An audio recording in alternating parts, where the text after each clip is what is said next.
What's up, everyone? This is Zach with the Roads to Liberty podcast, and until Mike can figure his stuff out, I am flying kind of solo tonight, but I've got some friends to come help me out. We have Kim Ruff, who is running for president on the Libertarian ticket in 2020, and her running mate, John Phillips. How are you both doing tonight?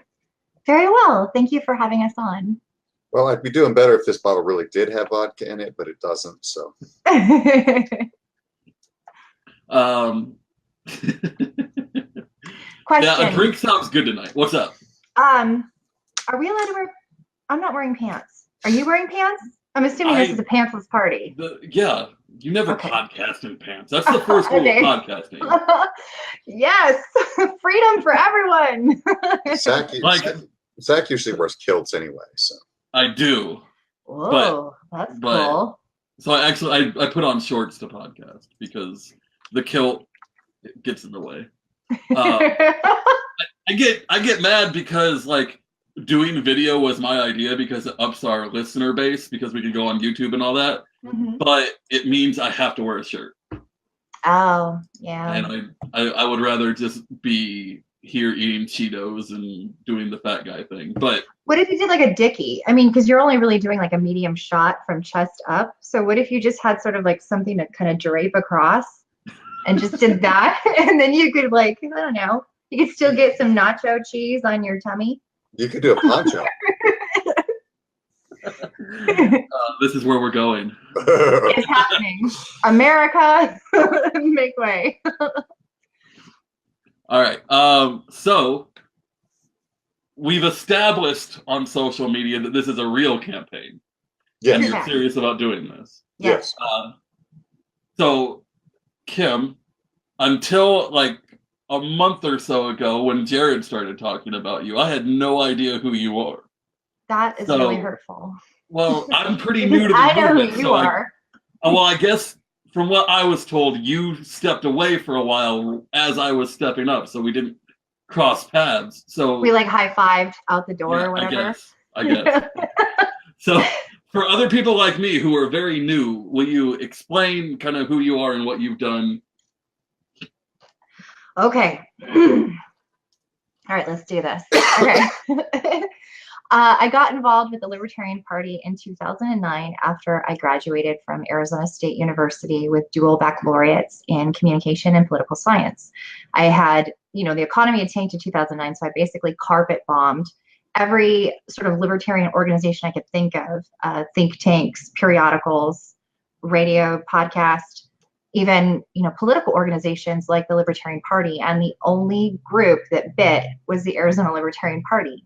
The then chair, Michael Kilsky, had contacted me and he's like, I saw your resume, you should come on down. And I was like, great, I'd love to work for you. How much does it pay? And he's like, nothing.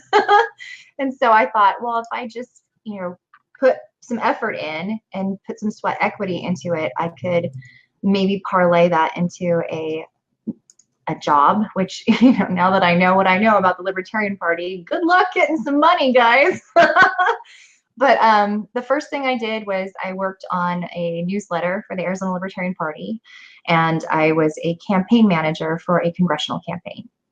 So I did that, and then I also worked on Liberty on the Rocks, which is based in Colorado, but they have affiliates throughout the country where it's basically like a mixer. You get together and talk to people, and you drink alcohol and bullshit. I took some time off when I got married and moved around the country a few times with my military ex-husband. And then when I was in New York, because of how draconian the gun laws are and the fact that we weren't allowed to bring our firearms into New York without running the risk of having them confiscate them, and we would have to wait upwards of a year to get a pistol permit, I contacted the Libertarian Party of New York and got involved with them and worked on founding a chapter in Niagara. I participated on the state and local level. And then I moved back to Arizona in 2016 after my divorce and have been kind of doing miscellaneous things both on the national and local level. So that's kind of my background. Okay, that's a lot of information. So there aren't too many people that are really active in the movement now that have that long of having been active. So that's really cool. So you would have seen, who was it in '08 that ran for the LP? Bob Barr? Was Barr '08? Yes. So I have to ask, what was the party like on the backside of that? Because I heard that there was a lot of issues with. I actually did not get involved in national until 2016. Okay. So before that, it had been strictly working for the Arizona Libertarian Party or the Libertarian Party of New York. It was as a delegate on behalf of New York that I got involved in 2016. It's my understanding from kind of, piecing together the history, especially based on a lot of the work that Karen Ann Harlos has been doing, that we've gone through a lot of ideological shifts. I think that in 2008, if I recall correctly, or maybe it was 2012, that's when they had the Portland massacre. Was it?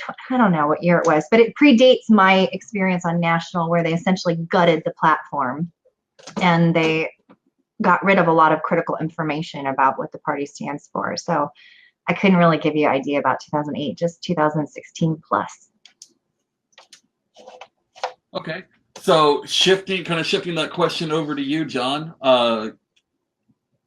without actually talking about the part that we're not going to talk about. Right. John's on the LNC for Region 6. Then that's all we're going to talk about the LNC. What else have you done? Yeah. No Okay, well, swearing. Excuse my funny leaning forward into the camera here. My computer's giving me issues, and I'm leaning forward to hold my cord in the right spot. Let's just start with that. But I first became aware of the Libertarian Party in the 80s. Actually, in high school, I was politically involved, and I couldn't stand Reagan. And so I started looking around, and the Democrats annoyed me. And so I started following around. But I stayed a small L libertarian all the way through, doing different things for liberty until 2016, same as her. I was all set to pull the trigger and join the LP. And then Bob Barr popped up, and I was not a fan, and there was a lot of drama around at that time, and I backed away from it again.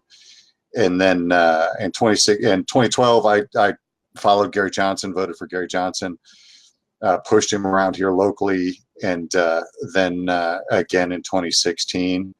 And in 2016, I reached out to our state party and I said, listen, there is not a party or a county affiliate where I live. And, I'd like to start one. So they said, we'd love to have you start one. So I did. And it's kind of been a snowball effect since there. So I'd say that part of it is pretty similar to me, because coming off of the back of, for me, it was 2017. I got, at election night 2016, I hung out with Mike and I don't even remember, Scott Zimmerman was there representing the state party. And I'm like, I want to help, but I have crippling social anxiety. So door knocking and phone calling is not going to happen. So I tried to start a county party and that didn't go through very well. Oh, the legend has arrived. Here we go. One sec. There he is. Hey. Hi.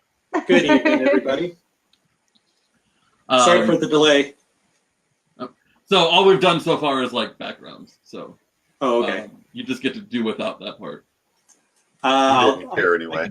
I like it better when people don't know anything about me. It makes me more mysterious. So yeah, Mike's the jerk that got me involved in all this. So eventually I started doing social media, and now I do this and the foundation stuff. And he ate the bullet and became chair of the LP in Nebraska. Good deal. More power to him, because that's a tough post. Well, you make it sound like such a bad deal, Zach. I'm rather enjoying being state chair at the moment, actually. Oh, the power. So much power, yes. I know. Yeah. One ring to bind us all. But you both are actually seeking a little bit more power than just simply state chair. So I'm really intrigued by this. You know, I probably shouldn't have clowned on you.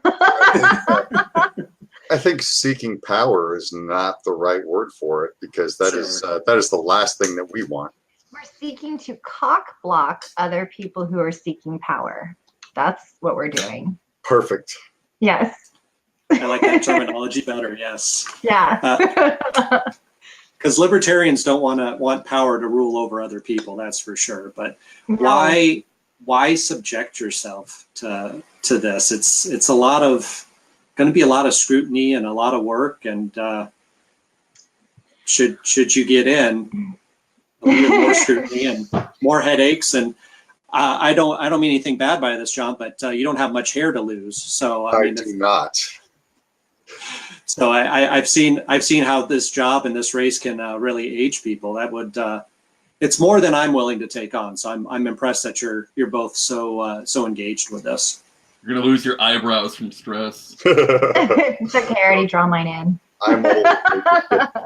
When you're old, they just get bushier. Yeah. Oh, that's exciting. Go ahead, Kim. No, I was just going to say thank you. I appreciate that. My joke would be to say that we're doing it because we've both suffered serious blunt force trauma and therefore don't know what we're getting ourselves into. But primarily the reason why we're doing it is because the reality of the situation is that the probability of us getting proper elected is highly unlikely. It's really not. I mean, last year we got 2016 we got 4% of the vote. Preceding that, we got 2.5% of the vote. It's a Sisyphean feat in order for us to capture that brass ring. Knowing that, it's more important that if you're running candidates, you're doing it to put them on a platform and have them be a mouthpiece, and use that mouthpiece to bring greater exposure to down-ticket candidates and to encourage people to participate on a local level. So I don't view this campaign as being one in which we're seeking to get office, though if we could, that would be awesome. And then we'll have to enact our beer and pizza plan, which is basically where we tell everybody in the Libertarian Party, come on over and help us, and we'll give you beer and pizza on our own dime. But I don't see that happening. So it would be much better that we worry about being educational and reaching out to people and really making sure that they understand what makes us so distinctly different from the Republican and Democrats. And I'd like to add to that, I loved Gary and was okay with Bill, but they did a lot of backpedaling on our platform. And we both strongly believe that our platform is amazing and that there is no need to backpedal on that. And we see so many people willing to compromise on the platform. You know, I'll stand straight up and, like we all watched the town hall with Gary Johnson, and he talked about when they stuck the lady in the audience with the gotcha question about my son, and I love Gary, but he totally missed the boat. He should have stood right up and said, well, the reason your son had such a problem was because of the illegality of this drug. And if it had been legal and regulated and whatever, this problem would never have occurred, as we're seeing in all the places that it does become legal, and reference Portugal and Switzerland and all the things they're doing. And instead he got the deer in the headlights look. Right. And we both believe that you can present a strong libertarian message without backpedaling, and do it in a positive way. Right. I do think that people are intelligent enough to understand what we have to say. I do think that they're capable and they're ready to receive this message. I mean, 2016 was like we didn't even bother to try and hide who's behind the curtain. It was very clear that we had two truly terrible candidates running for office, and they didn't even try to conceal the fact that it was just corrupt. It was corruption and it was a lie. So Yeah, we have been in an economic recession since 2009 and had minimal recovery. People are feeling incredibly disenfranchised and disenchanted with our current culture and state of affairs and politics. I think that this is a really good time for us to just say boldly, this is what we believe. And you believe it too, because you recognize how inherently wrong this situation is. So, okay, yeah, 2016, I feel like, I know that Zach and I, we've kind of had this discussion a bit over the last year or so about 2016 and how we felt that went.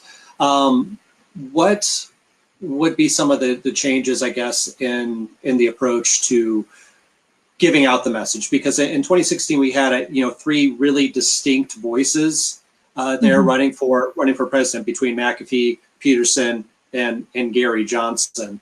Out of those three, what I guess what ideas or what ways would you take that you liked from them, and to follow that up, what were some of the things that you really thought that they dropped the ball on, that you would take and run with a bit more? Well, should I answer first, or John, do you want to answer first? You go ahead. Okay. Well, one of the things that I really appreciate about Peterson, and just for the record, I was a Perry supporter, so you forgot him. But yeah, one of the things that I really liked about Austin Peterson is that he had really good ground game. He was very good about connecting with and reaching out to constituents and delegates and establishing that personal relationship, getting them involved. He really did an awesome job about, bringing in so many people who were energized. And even after he defected to go run as a Republican, many of them still stayed, and they're here to fight with us, which is just great. Which is, the exact opposite of basically what happened with Gary Johnson, which is you have a couple of old diehards, and then the balance of the supporters were bussed in classic conventioneering. So I would like to emulate Austin Peterson in that respect, but maybe with a little bit less trolling.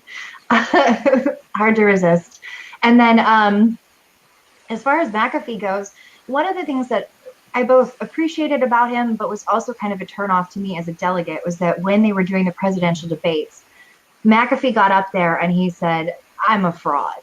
I'm only doing this. I'm not really interested in running for president. I'm only doing this to bring attention to the Vote Different initiative, which was supposed to help down ticket candidates." And while I appreciate the intention of supporting down ticket candidates, and I think that our campaign should definitely kick more of that attention and interest and money that way, when he told me as a delegate that he was a fraud, I was like, well, why are you even here? Like, you should at least try if you're going to try. So, and also I'm suspected of murder in a foreign country. So that's something that I'm reflecting in my campaign as well. So. It's my turn. Okay. I liked all of them, and I think they all did great in their own aspects. McAfee and Peterson were both bold. Gary Johnson was more compromising. And there needs to be a mix of that. I think that you can present a bold message, like I can stand up and say that I think all drugs should be legalized. But then if, since he's dead, I'm going to use him, John McCain, comes and says, okay, we can't get that passed, but we can get marijuana legalized, I can accept that compromise.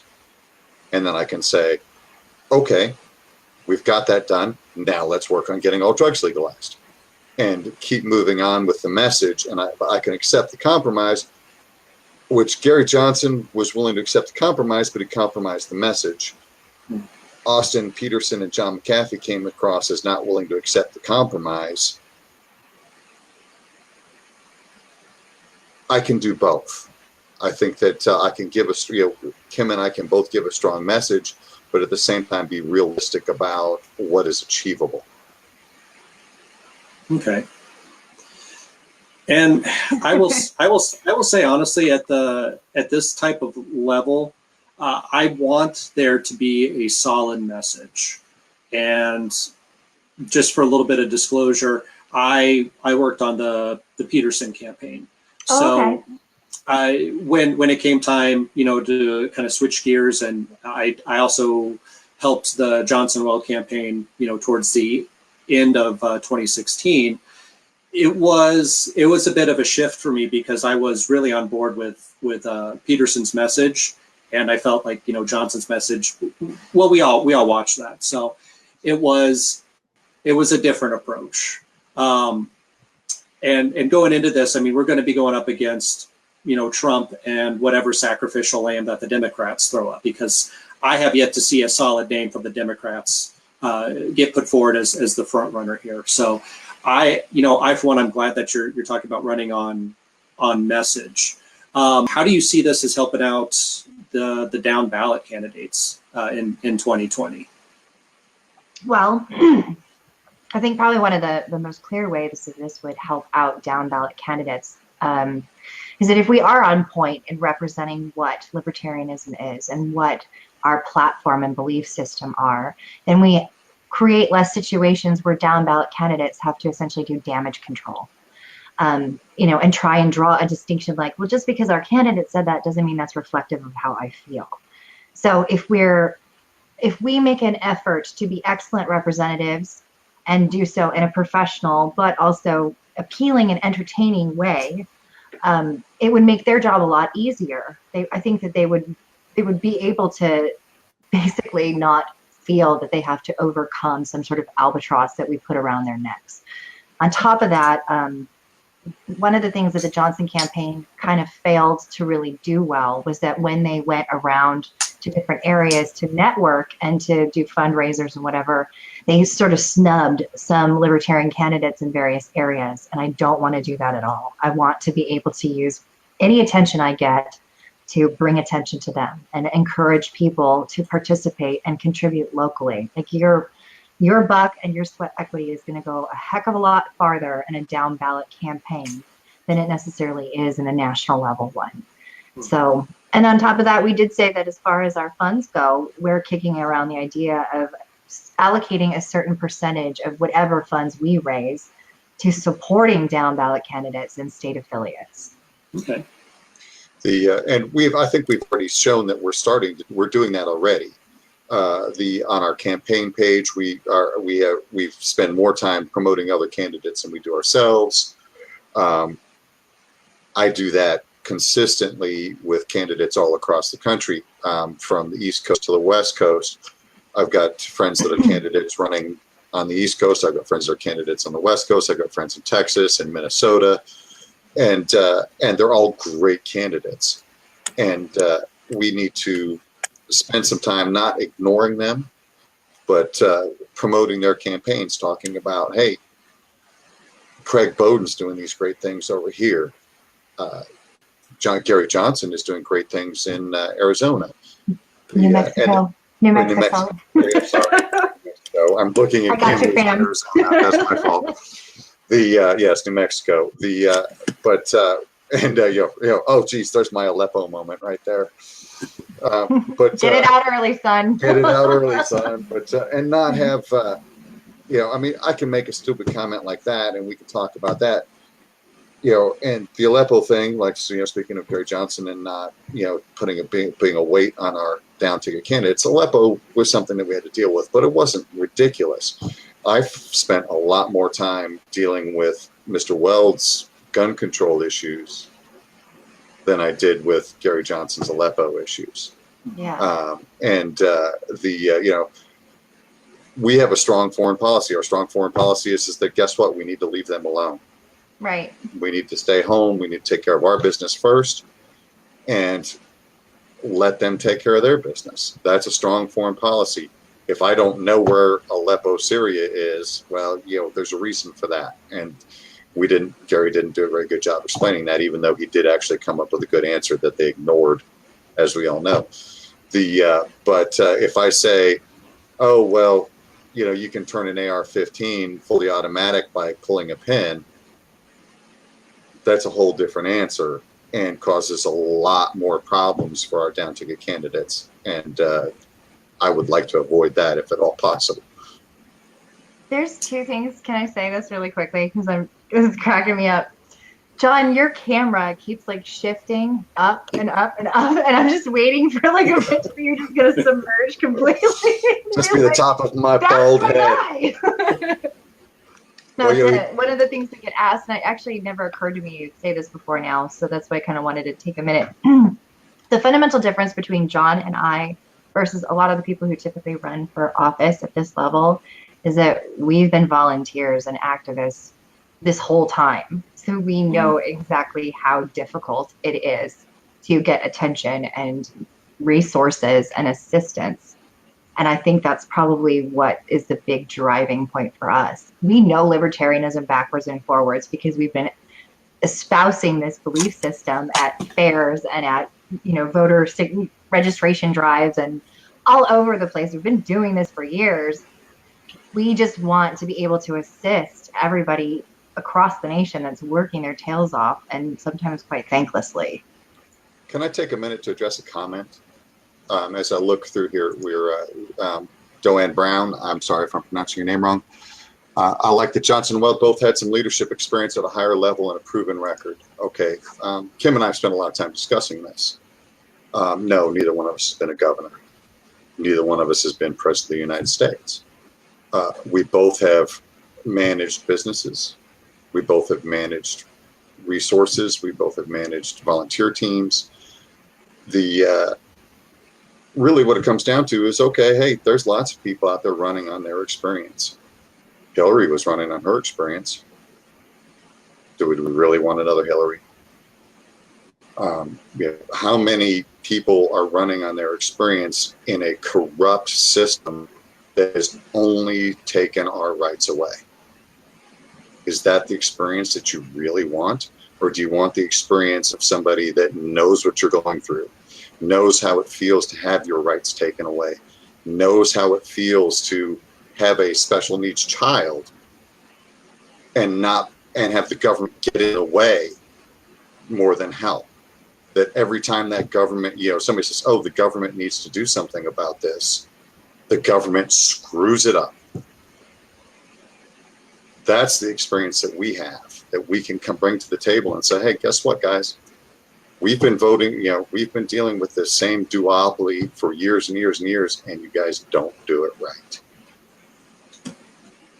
Yeah, so you've got, just like you said, you've got business experience. Not only that, but part of being at that level would be, delegation of particular duties. So you understand how to work well with teams, both you and Kim would. So that those skills to me play a lot better in a role like that, or even, talking about a role like that than somebody who's just been in the system for 30 some years.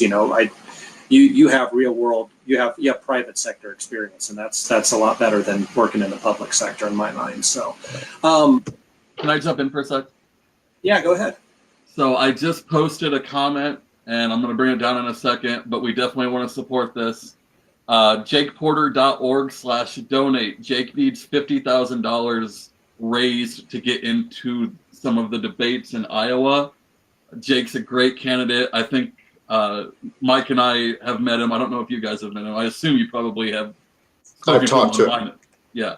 Jake is a great guy. He's a great candidate. Let's get behind him and get him into these debates. Absolutely. We shared that on our page earlier today, and I've shared it all over Facebook. Jake's a great candidate, and the fact that he has to buy his way into a campaign when everybody's going, oh, we need to get the money out of politics. Yeah. Is that not a perfect example of the problem? So I will add one thing in there. Definitely, if you can, help out Jake. But yeah, we dealt with the exact same thing here in Nebraska just this week with Senate candidate Jim Schultz, with the paper, the World Herald, saying that he hasn't raised enough money, that they were basically setting financial limits for candidates to be able to talk at the debate. Never mind the fact that we're considered, a major party here in Nebraska. There's three parties with permanent ballot access, and we're one of them. They said no, he's off the stage. So we've done what we could to try and get him on there. I know Jake would definitely need the help to get on stage. I know he'd be able to represent the Libertarian Party well. Kind of get back to when you guys are both talking about bringing the message. What are, say, your big issues with the libertarian message? What are the big things that you make sure to hit when you are talking to other people that aren't sure about either helping the party or joining the party? I think honestly that the best place to start is at the very root, which is defining what our core philosophical beliefs are and building from there. We all believe that we have three natural rights: life, liberty, and justly acquired property. These are fundamental. These exist without government. They are something that are bestowed onto us simply because we exist. And from there, we have a right to exercise those however we see fit, so long as we don't harm others. If we're harmed, we have the right to self-defense. Otherwise, it's permissible. And because of this philosophy and because we adhere to these standards, we can run every single policy through that and determine whether or not it's permissible or whether or not it isn't. I think most people, when you explain those very basic ideas, they understand it. That freedom is an absence of restraint, that you do have these negative rights, and that these are things that are fundamental and should be preserved. If you're a minarchist, then your belief is that government is designed to protect those rights. If you're an anarchist, then you believe that those rights should be protected by people just simply behaving voluntarily. I know that's a distinction we draw all the time in the party, but it is something that I think most people, when you just speak to them about whatever issue affects them directly, and you distill it down to those core values, they can see why this is an ethical route, whereas what we have is not. Everybody is harmed by government in some way, shape, or form. You just have to figure out what it is precisely that's harming them and then show there's a better answer. And that starts with you, and good government begins at home. I hope I answered your question. Yeah, you did. It took a circuitous route. At least at my end, we've lost Mike, but my answer to this question is a little more specific. I find that when we discuss with people that the easiest thing to do is find what their concerns are and make a connection. Yeah. And very few people disagree that, okay, hey, maybe we shouldn't be providing bombs to blow up, kids in school buses in Yemen. A lot of people understand the legalization of marijuana. And then you take these, criminal justice reform, those kind of things, and then you expand on them. You use logic and you say, okay, hey, all right, well, if you understand that marijuana legalization is important because of all these things related to prohibition, can you expand your logic further? And so for my key things are, drug legalization, particularly marijuana, bringing every single troop home, cutting the budget, cutting taxes. Those are my top three.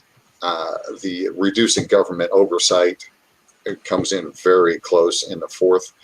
Whereas, there is a government organization that is solely there to control craft beer production. Do we really need a separate organization for that? No, No, not beer. No, we don't. Of course not. Of course not. Yeah, and their budget is millions of dollars. The DEA. The DEA sets drug rules. Okay, if I can go to prison for possessing a drug, why is that not Congress's job? Why is the DEA setting those rules? Mm-hmm. It's government overreach, government delegation to people who don't have elected, those kind of things. That people understand those kind of connections. They go, okay, hey, all right, maybe I don't agree with the legalization of heroin, but at least you're right. I agree that some bureaucrat in Washington should be setting that. My elected official should be setting it. Mm-hmm. And so that gives us a common point of interest. And there we go from there. Okay. No, those are good points. So there was a question a little bit earlier that I saw pop up. Yep, that's the one there. We have. Does anybody say anything? My earphones have gone dead. Yeah, Mike is saying that we have a question here. I'll ask it real quick, Mike. Okay. How will you get into the debates? That's coming from Stephen Drake. Fight everybody. I don't know. Fight our way in. I'm not sure. I don't know. Stage your own debates. if we can't get into debates, find some other way to stage a debate. There's other ways that we can get exposure and attention without necessarily having to participate in that circus. So we can try, but if they crowd us out, we'll do our own. So something that I've been, and I'll let you jump in here in a second, John. Something that I've been starting to tell candidates is I put together a package because Tom Arnold was like, I was complaining about why don't libertarians make their own media more often? And Tom Arnold was like, well, why don't you put together a package for me to know what I need to do that? So, like, I have a file that I can send any candidate that for, it's like less than $600. You can get all the things that you need to have to live stream yourself as a candidate, to to make videos with the same kind of equipment that I use for the foundation, more or less. The microphone isn't quite as good, but you would be able to have semi-professional videos, and then you just either need to learn how to edit or hire someone like me to edit for you. And for $600, you can make your own content, and you don't have to go crawling to the media every time. You just need to find ways to trick the algorithm into promoting your material, and that is possible. And there are those of us in the movement that know how to do that, and will help you if that's what you want. Like, I think that we need to do a better job of creating our own opportunities, because the internet makes that possible. Mm-hmm. And I think the rise of the internet has been the rise of the Libertarian Party. So my answer to that. Oh, go ahead. I was just going to say, I really regret the fact that I chose to go the film analysis and criticism route with my film degree instead of editing. It would have been more useful. So my answer to the question is similar to Kim's in that we'll start our own debates, we'll do things like that. I was talking to Jake Porter about his issue with debates, and he had gone to the Democrats and gotten an agreement, and a TV station was ready to host it, and then the governor, Republican, had decided to say, oh, well, no, I'm not going to debate with him, I'm going to go to another TV station. Okay, let him. Let's find a station that will broadcast it. Let's find, Gary Johnson got on with Stossel and started there, and we had some town halls. We don't necessarily need to be on the debate commissions thing, even though there's some lawsuits pending and all that.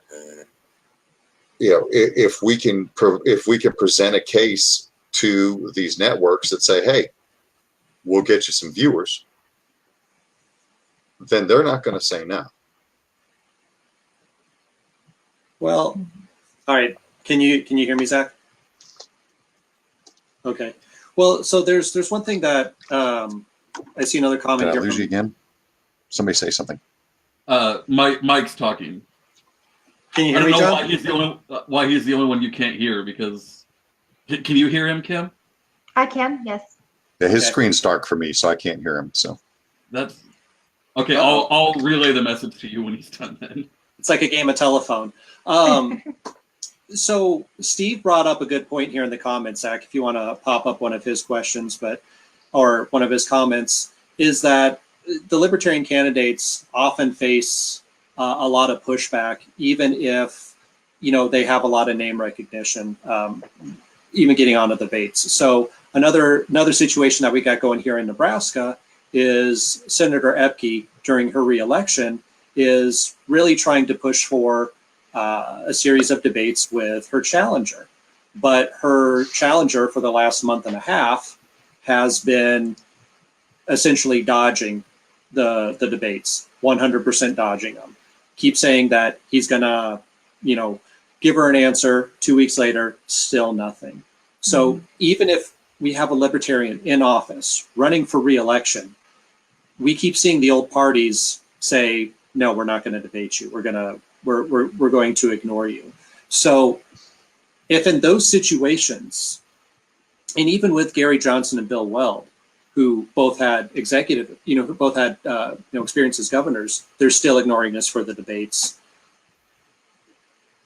I mean, what Zach, I'm going to disagree with you a little bit on this. I see the new media thing that you're doing as being very productive, but I think Steve's right here a little bit. We've still got to make that jump to try and get into a debate. So what I guess I'm trying to say is how do we make that jump effectively using our techniques, using our audience, but still playing their game? Because if we don't play their games to some extent, I don't see how we can get those big victories.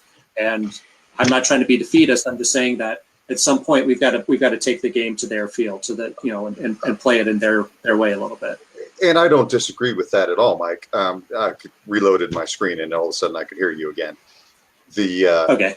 We definitely need to do that, as long as they control that 15% number or whatever we're dealing with. We're going to have an issue, but maybe we could go recruit the League of Women Voters again, or other leagues to promote their own debates. We can, there are other options out there. We don't have to go with this election commission that is controlled by them. In addition, Zach's points about bringing us to, social media and putting out our own content will help you get that 15% number. And reaching out, I've had mediocre success at best, but I have had some success with reaching out to local media. And if you can reach out to different local stations and local radios and local newspapers and get them to cover you, then all of a sudden you can start gaining some interest, as opposed to, well, guess what? NBC didn't cover me. Okay, NBC didn't cover me, but 30 local affiliates did. And then, the biggest thing is, the biggest challenge is about getting into debates is not going to be media coverage. I mean, that is a concern, but getting us included in polls. I mean, I'm sure you guys are all aware of how when they call, I'm dealing with that here in Illinois right now. We've got a great libertarian candidate for governor, and I just got a cold call yesterday that did not include him in the polls, even though he's polling at 6% at $93 a day worth of expenditure, as opposed to $50,000 a day. Mm-hmm. So his percentage per vote is way lower, but you still get these phone calls. We're going to have to figure out a way to get in those polls, even if it's a way to raise money to fund our own. Do you think Gary's current poll numbers change that game a little bit for us? I do. Especially if he gets closer and maybe even wins. I do, and I think that I think that the more we promote our down ticket candidates, the more the media is going to have to cover the up ticket candidates. I think that we have to have somebody in the presidential election, because nobody's going to take you serious until you do. But if you don't, the constant question we get, well, why don't you run somebody for county board? Why don't you run somebody for city council? Why don't you run? Well, let's run those people. Let's get them elected. And then once we get those people elected, then they will have to take us seriously. Right. And so I've been bragging about this for a couple weeks now. We have, I guess, 3, if we're counting the one that we didn't know about, elected libertarians in Nebraska. Did you confirm that, Mike, that there is another one on the school board? Yes, there is one on the school board out in McPherson. So we have 3 elected libertarians, and we could have up to 7 by the end of November, and I think we're realistically going to hit 5. Do you think a lot of that is because of Laura getting in office and the fact that she's kind of paved that way? And so by having somebody who's a self-identifying libertarian in office in Nebraska, it eases it for the rest of the candidates to be taken seriously? I will say yes to some, but not to all of the potential candidates. Just because I spoke with a couple of our candidates that are on the western part of this, central western part of the state, just a few days ago, and they're out also in McPherson County. So this is a smaller rural community. they don't really have a whole lot of, I guess, exposure to what Senator Epke would be doing on this part of the state. They're familiar with her, but they're more focused on property taxes with farms, with immigration, with some things out there. So I would say there are a couple races where probably not so much, but definitely on the part of the state that I'm in, and that Zach's in as well here in the metro area, it plays really well with bringing in new candidates and new volunteers. Good. Well, congratulations, guys. That's awesome. Yeah. And I'm a Thanks. big fan. I'm a big fan of Laura's. So.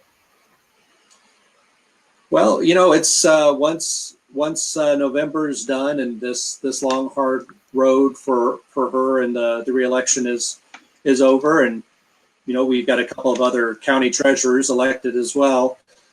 We can focus our efforts on well, I don't want to even say 2020 just yet, because we got a couple of other candidates for 2019. Good city council candidate that I'll be talking with you a bit more, John. So yeah, speaking of which, let me give a shout out to Kara Schultz. She's already looking forward to 2019 and arranging stuff for candidates in 2019. If you've got a candidate for 2019, make sure she gets hold of her and Jess Mears. Definitely. So we got another question. How can the LP encourage more autonomy versus neediness from state and national? I think what he's asking is like, how do we get our candidates to not need our structure as much? But I think that's a ways down the road personally, but I'd like to hear your take on it. I'm not sure what he's asking, but I would love for our down-ticket candidates to not need national and not need state. But even if you look at the Democrats and Republicans, they funnel a ton of money and a ton of support downhill. So, I mean, really, I think realistically, it comes to fundraising, and it comes to teaching our candidates how to reach out. And honestly, my favorite thing to do for county chapters is to start doing volunteer work. Go to the food bank. They're having a food drive. The Libertarian Party of Macon County donates $1,500 and challenges the Democrat and Republican parties. Go to do a road cleanup. Our communications director, Emily Hurley, just went with her group and volunteered to clean up a park. Get your name out there that way, because media covers those things. People hear about those things. Get out there and make yourself known, not just door knocking, but show up at events, because that makes a difference. People go, oh yeah, I saw him over here. Oh yeah, I saw her over there. Get out and do it. I'm on 4 or 5 different boards here in Decatur, just trying to get the community going. And all of a sudden I've got people bugging me to run for different offices locally, just because they've seen me around. Even though I've got Democrats and Republicans coming to me to say, hey, we think you'd be good at the city council. We think you'd be good at this. Then they turn around and screw me over on my ballot access. But hey, what can you say, right? Can I try and take a stab at that question? Absolutely not. No. Go ahead. Okay. No, my read on it was that what the person was asking was, how can a county be, when he asked about county autonomy, what he's basically asking is like, why do you have to be under the jurisdiction of the state party or the national party? And depending on where you live and what the bylaws of your state affiliate are, it's not necessarily that difficult to start a county chapter. Here in Arizona, it's a little more complex because we are basically at the mercy of the Secretary of State. But in New York, all you had to do was get 10 people who were registered members of the National Libertarian Party and the state party and declare themselves to be libertarians. And you guys got together, had a convention, and then you elected your officers and you drafted your bylaws, and boom, you got a county party. And then from there, you can go ahead and build up your war chest. When we started the county party in Niagara, that's pretty much what we just did. I wrote letters to every single person who was registered libertarian saying, this is why I want to get involved, because it really was a gun rights thing and property tax.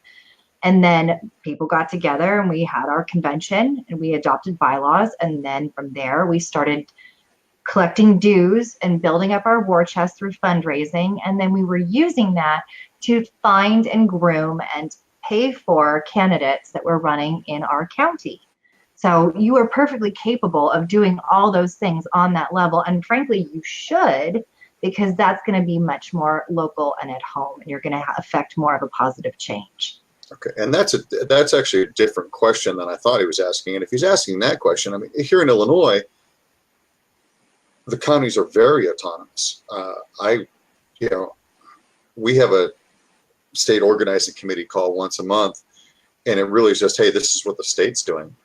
I can do whatever I want in my county, or my party can do whatever I want, and I don't have to report to state at all.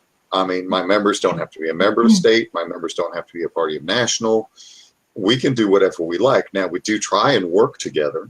I work very closely with my state but at least here in Illinois, if you want to be autonomous, take it. That's all you have to do, step up and take it. Yeah, I guess I can kind of field that too, since Stephen's in Nebraska, and I'll just throw out a quick little response about how we're doing it here. Is that I and the rest of the state central committee encourage the counties to kind of take the lead on, candidate recruitment and growing their volunteer base.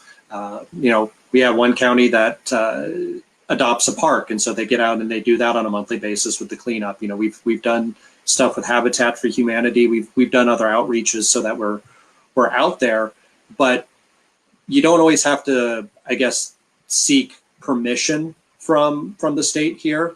I will say that there are ways that we can definitely help out, but